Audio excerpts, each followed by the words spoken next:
Passport अगर बनवाने जा रहे हैं और उस केस में आपके नाम में कोई दिक्कत है, या फिर आप बच्चों के एडमिशन करवाने जा रहे हैं इंश्योरेंस में, या फिर आप प्रॉपर्टी के डॉक्यूमेंट में, किसी भी तरह के डॉक्यूमेंट्स अगर करवाने जा रहे हैं, उसमें अगर नाम में किसी तरह की दिक्कत आती है तो अथॉरिटी द्वारा या गवर्नमेंट द्वारा आपको ये बोला जाता है कि आप गजट नोटिफिकेशन करवा के लाइए। मगर ज़्यादातर लोगों को पता नहीं होता गजट नोटिफिकेशन कैसे करवाना है, तो उसी के लिए मैं ये वीडियो बना रहा हूँ। तो जैसे कि किसी का नाम में अगर राजन सिंह से नाहर सिंह करना है, अब वो किसी भी वजह से हो सकता है, किसी भी डॉक्यूमेंट में कमी हो सकती है, या फिर नाम अपनी तरफ से वो नाम चेंज कर रहा है, तो उस केस में आपको, जैसे राजन सिंह से नाहर सिंह हो रहे हैं, तो उस केस में अगर कास्ट सेम है तो उसको नोटरी से आपको एफिडेविट बनवाना है, और एफिडेविट बनवा के आपको गजट में आपको न्यूज़पेपर में लगाना है।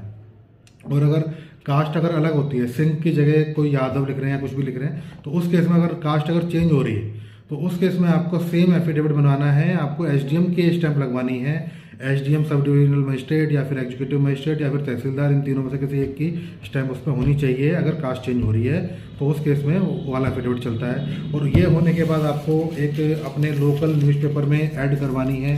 जैसे अगर आप दिल्ली के हैं तो दिल्ली में ऐड करवानी है, आपका लोकल एड्रेस अगर महाराष्ट्र का है तो महाराष्ट्र में ऐड करवानी है, अगर आपको पंजाब का है तो पंजाब में ऐड करवानी है। तो वो आपका लोकल पेपर होना चाहिए, और लोकल पेपर एक सिंगल पेपर गजट के लिए पर्याप्त है।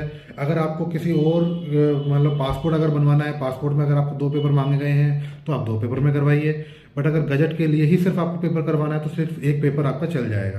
तो आपको लोकल पेपर में आपने जिस तरह की ऐड करवा देनी है, जैसे ये ऐड करवा रखी है हमने, हाईलाइट करना है।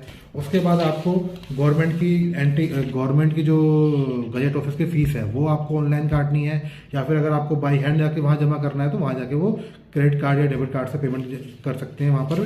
बाकी ऑनलाइन काटने के लिए ये भारत कोष की वेबसाइट होती है, इस वेबसाइट पर जाके आपको गवर्नमेंट की फीस काटनी है। इसकी मैंने अलग सेपरेट वीडियो बना रखी है। और ये सारा कुछ अगर आप बाई पोस्ट भेज रहे हैं तो सब कुछ साइन करके अपने पुराने नाम के डॉक्यूमेंट लगा के, अगर करेक्शन है तो करेक्शन वाले डॉक्यूमेंट और सही नाम के डॉक्यूमेंट लगा के आपको by post department of publication civil line Delhi में भेजने हैं। और वो भेजने के बाद लगभग 15 दिन से 20 दिन, 1 महीना, या किसी किसी केस में 2 महीने भी हो जाते हैं, तो उसमें गजट नोटिफिकेशन पब्लिश होता है। हर शनिवार गजट पब्लिश होता है, और गजट आपका इस तरह का पब्लिश होता है। इसमें आपके बहुत सारे पेज हो सकते हैं, ठीक है। तो इसमें आपको सिर्फ 3 पेज प्रिंट आउट निकालने हैं। पहला पेज, और पहले पेज के बाद आपको जिस पेज पे आपका नाम पब्लिश हुआ है वो वाला पेज निकालना है, उसको हाईलाइट कर देना है, और सबसे लास्ट वाला पेज निकालना है। और ये तीनों पेज ही आपको किसी भी ऑफिस में जाके जमा करने, और वो चीज़ मानी जाएगी, आपका नया नाम वैलिड माना जाएगा। और इसके रिगार्डिंग अगर कोई दिक्कत आती है तो आप हमसे फ़ोन पे बात कर सकते हैं, हम आपकी पूरी सहायता करेंगे। नमस्कार।